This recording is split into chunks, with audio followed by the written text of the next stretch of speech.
Estamos de volta, olha aí, apareceu para vocês, estamos de volta para falar agora sobre o quê? Vocês já tiveram ali um pequeno spoiler, correlação de tempos e modos verbais. A gente vai conversar um pouquinho sobre isso, correlação de tempos e modos verbais, porque o que acontece? Quando a gente está falando de correlação de tempos e modos verbais, a gente está falando de uma coisa que eu aprofundo na aula de gramática, que é quando nós temos construção de períodos compostos. Vamos entender essa relação de períodos? Vamos dar para a gente entender essa relação de períodos. Basicamente, você vai entender o período como um enunciado verbal, né? Então, um enunciado que contém verbo e que tem início e fim. O que significa início e fim? Isso aqui, ó. A gente tem aqui um período porque eu tenho esse eu iniciando-se com letra maiúscula, olha só, encerrando-se com ponto final. Então, eu estudei até que ficasse cansada, eu tenho ali dois verbos, né? Marca esse verbo aqui, purucutuco, e depois marca esse verbo aqui, ó. Até que ficasse, certo? Então, o que acontece aqui? A gente vai entender que a gente tem dois verbos, duas formas verbais, automaticamente eu tenho duas construções chamadas de duas orações. Então, necessariamente, eu tenho um período composto. Não se preocupem que isso eu bato muito na tecla, mas muito na tecla, na hora de falar sobre sintaxe, porque faz a diferença na sintaxe, tá? A gente vai falar muito sobre isso. Só que o que acontece aqui? Eu preciso só que você tenha essa ideia. Eu tenho um período composto. Esse período composto vai ser composto por no mínimo duas orações, por isso que ele é composto, né? Então eu vou ter duas ou mais orações, beleza. Tendo duas ou mais orações, a gente vai pensar da seguinte maneira. Eu preciso fazer com que o verbo da primeira oração corresponda ao verbo da segunda oração. Por quê? Porque eu estou causando entre eles uma relação de sentido. Wagner, eu acho que eu estou entendendo. Aqui, por exemplo, quando eu digo assim, ó, eu estudei até que ficasse cansada, eu tenho uma construção em que estudei né, a gente sabe disso, pretérito perfeito do indicativo. E aí lembra vocês o seguinte, ó, o perfeito é estudei, o imperfeito é estudava, eu estudava, e o mais que perfeito, ou seja, o Wagner, é o estudara. Essa é a piada clássica. Estudaram, não é estudará não, tá, gente? Tem essa diferença. Então aqui, ó, pretérito perfeito, imperfeito e mais que perfeito. Beleza. O que vai acontecer aqui, meus queridos? O que vai acontecer aqui? A gente vai perceber o seguinte. Essa criatura que estudei vai precisar causar do lado de lá uma relação, neste caso aqui, com o subjuntivo. Porque você está falando de uma ação já encerrada com um sentido subjuntivo. Eu não posso dizer assim, eu estudei até que fiquei cansada. Eu estudei até que fiquei cansada. Isso não pode, isso quebra essa correlação. Então, quando você quer gerar aqui, ó, uma relação, não se preocupe que isso aqui vai ficar mais claro daqui 2 segundos, ó. Uma relação de consequência, você precisa fazer com que esses verbos se correlacionem. Você precisa fazer com que esses verbos se correlacionem. Então, agora a gente vai passar para onde? A gente vai partir para essas correlações. Isso aqui era preciso do imperfeito do subjuntivo, né? E preciso do pretérito perfeito do indicativo. Onde é que isso tudo começa? Vamos lá, olha só. Eu posso fazer algumas construções, tá? Posso fazer algumas construções, vamos ver. Eu tenho, perdão que aqui era indicativo, tá? Saiu errado aqui a escrita só. Eu vou ter, ó, presente do indicativo somado ao presente do subjuntivo. Então, atenção. Aqui eu tenho uma correlação necessária dos tempos e modos verbais.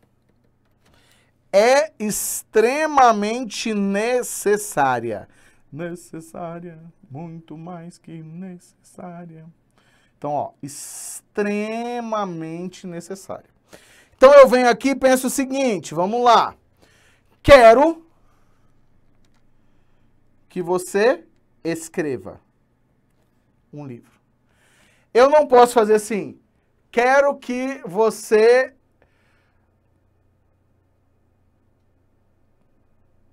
Vamos imaginar, eu escrevo, tu escreves, ele escreve. Quero que você escreve um livro. Não dá. Né? Eu não posso colocar presente do indicativo como presente do indicativo. Porque você está dando uma ideia de quê? Você está sugestionando um desejo. Então aqui, ó, é lógico que quando você fala quero, você está falando de um desejo, né? Então aqui você tem um desejo.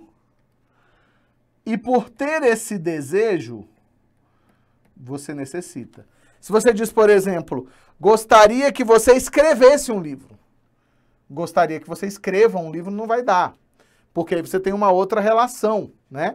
Então, essas correlações são extremamente importantes. Então, eu tenho, ó, um desejo do quero que você escreva. Por que que você vai jogar? E aí tem uma relação de lógica, né? Por que que eu não posso utilizar o indicativo aí, Wagner?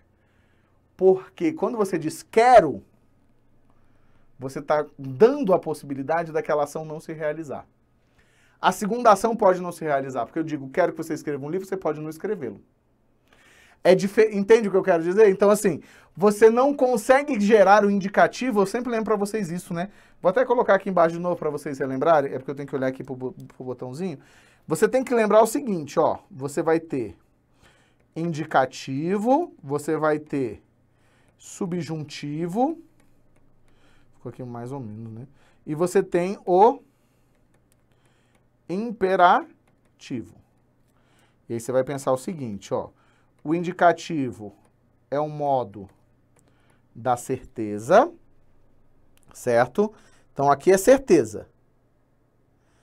Aí aqui, ó, você tem o que mais? Aqui você tem a ideia de possibilidade, certo? E aqui você tem o desejo ou a ordem. Então, são modos verbais. Então, aqui, ó, modos verbais bem distintos, certo? Então, a nossa noção, ela é um pouquinho diferente aqui. Então, são modos verbais que precisam se correlacionar. Então, você pega aqui, ó, purucutuco, purucutuco, certo? Então, ó, eu tenho modos verbais ali que são modos verbais diferentes. Então, eu preciso lidar com esses modos. Quando eu digo quero, por mais que seja um desejo, você não está dando uma ordem, você está, né? O desejo aqui do imperativo é seja feliz, né? Assim, é uma ordem, só que ela é modalizada, a gente costuma dizer. Tudo bem? Vamos ver.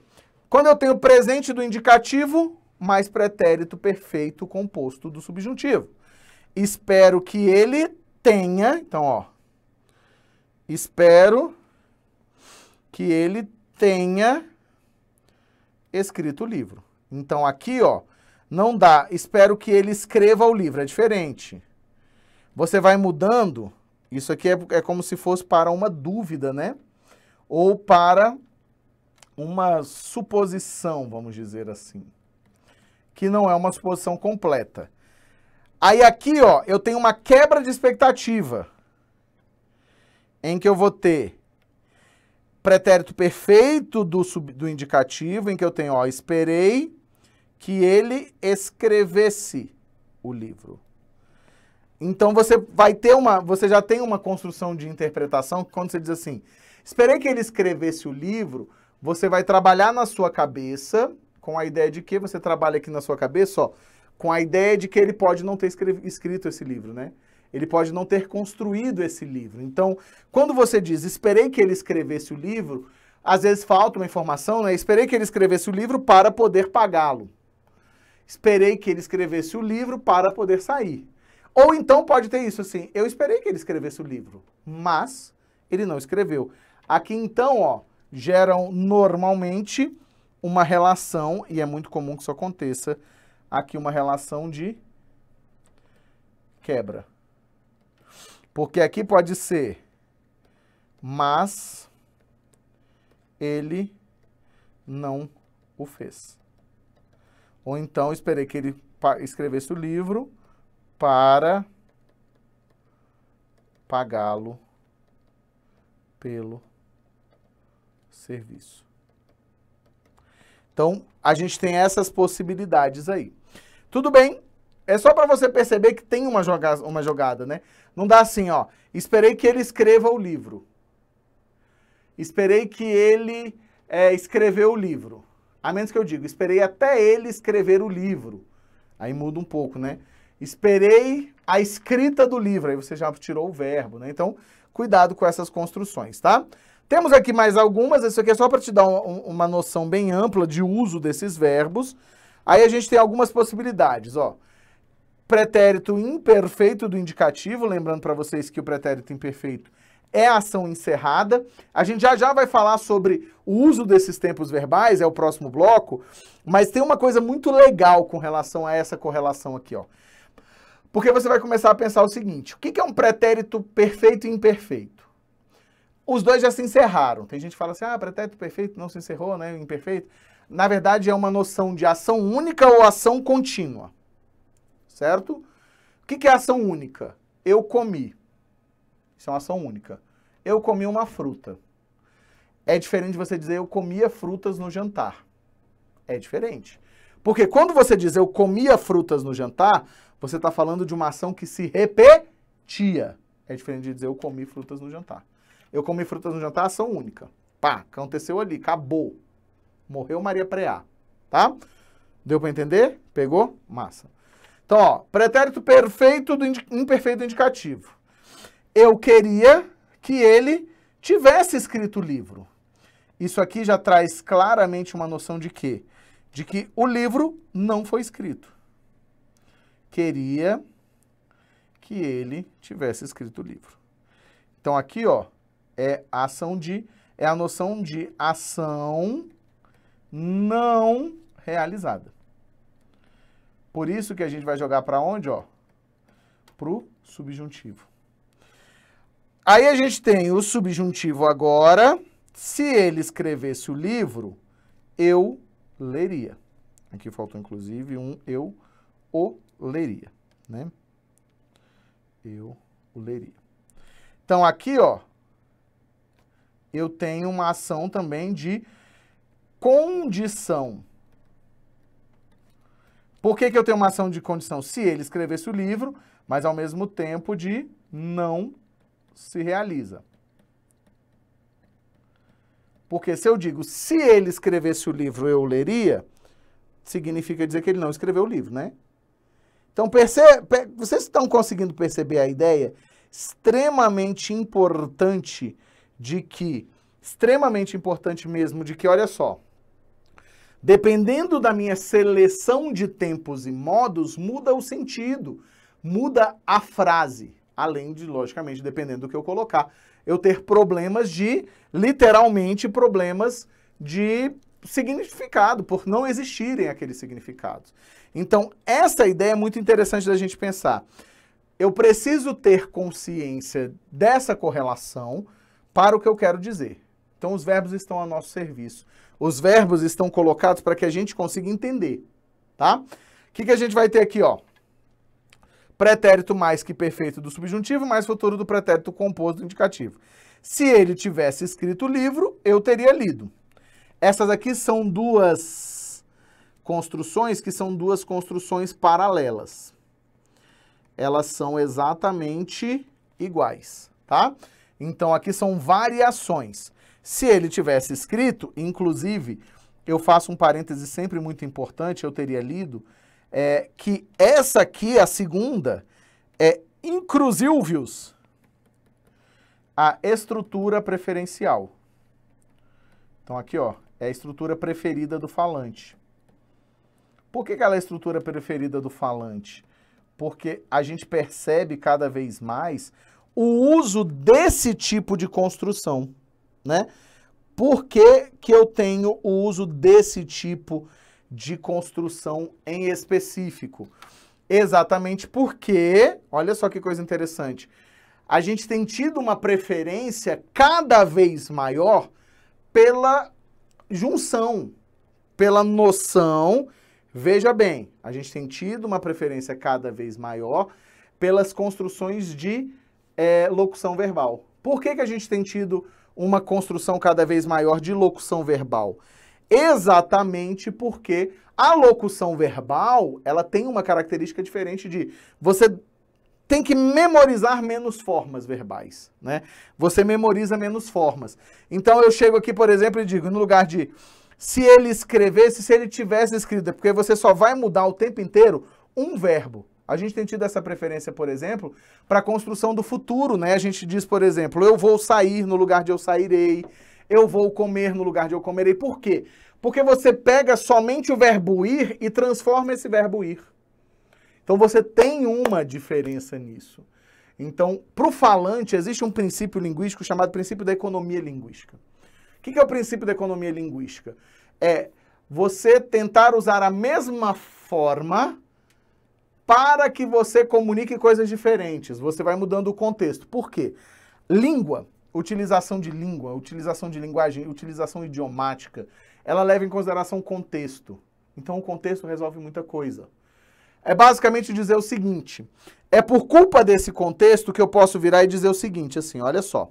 É por culpa desse contexto que eu posso fazer o seguinte, tá? A nossa noção é a de que a construção é um pouco diferente mesmo dessa relação. A visão que a gente vai ter é uma visão bem diferente no sentido do seguinte, se eu posso fazer construções que são construções em que a gente faça ali, eu vou utilizar aqui essa fórmula e eu estou falando várias coisas. Faz muita diferença. Se eu chego para vocês e digo o seguinte, né? Eu assisti a aula do Wagner hoje. Então, ó, eu assisti a aula do Wagner hoje. Beleza. Wagner, mas eu aprendi certa vez... eu assisti certa vez uma construção do seguinte... peguei essa noção aqui, e aí essa noção, ela funcionou porque eu ouvi que era um verbo transitivo indireto, né, assim, é um verbo transitivo indireto. Se é um verbo transitivo indireto, por que não tem a crase? E aí a gente entra num processo que é um processo tenso, sabe assim, porque... eu não preciso da crase ali, porque esse contexto aqui nos ajuda a entender isso, tá? A nossa noção é essa, de que, como é que eu posso explicar aqui para vocês?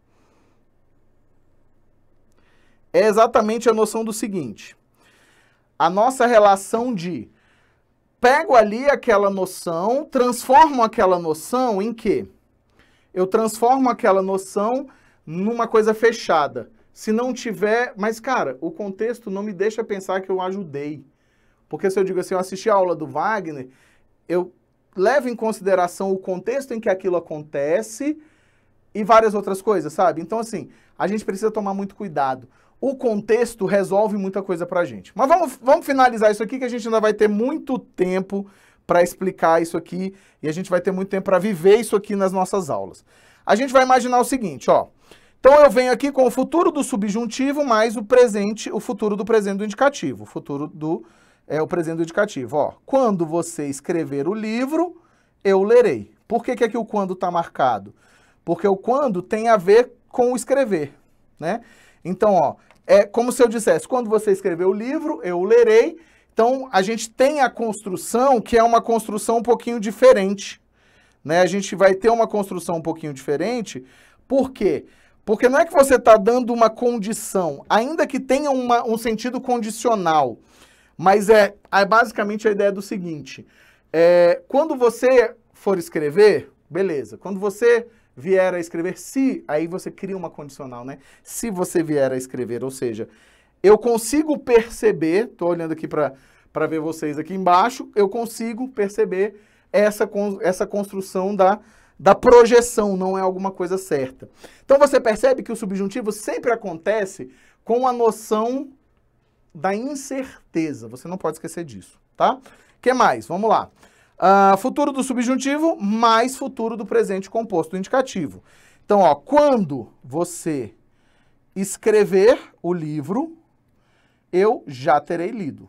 Não faz sentido essa frase, então a gente tem que tomar muito cuidado, né, assim, com essa utilização aqui, porque, na verdade, seria, quando você escrever o livro, eu já terei lido. É lógico que você está fazendo uma construção, que é uma construção de estilo, né, e é uma construção de estilo que serve para quê?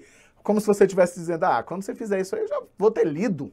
Ou seja, né, assim, eu vou ler esse livro de qualquer jeito, basta que você o escreva. Mas a gente pode dizer o seguinte, quando você trouxer o almoço, eu já terei dormido. Aí dá, tá? Então, muito cuidado com essas coisas. Espero que vocês tenham entendido isso aqui. Isso aqui é uma coisa um pouquinho complexa. Trabalha com um pouco mais de complexidade isso aqui. Por trabalhar com um pouco mais de complexidade, a gente vai vivendo. Não se preocupe. Eu volto nessa parte quando a gente entrar em período composto. O tempo inteiro a gente vai estar correlacionando isso aqui. Tudo bem? Deu para entender? Massa, feliz, contente. Então, segura um pouquinho aí que eu vou encerrar esse bloco e a gente volta em seguida. Bora lá.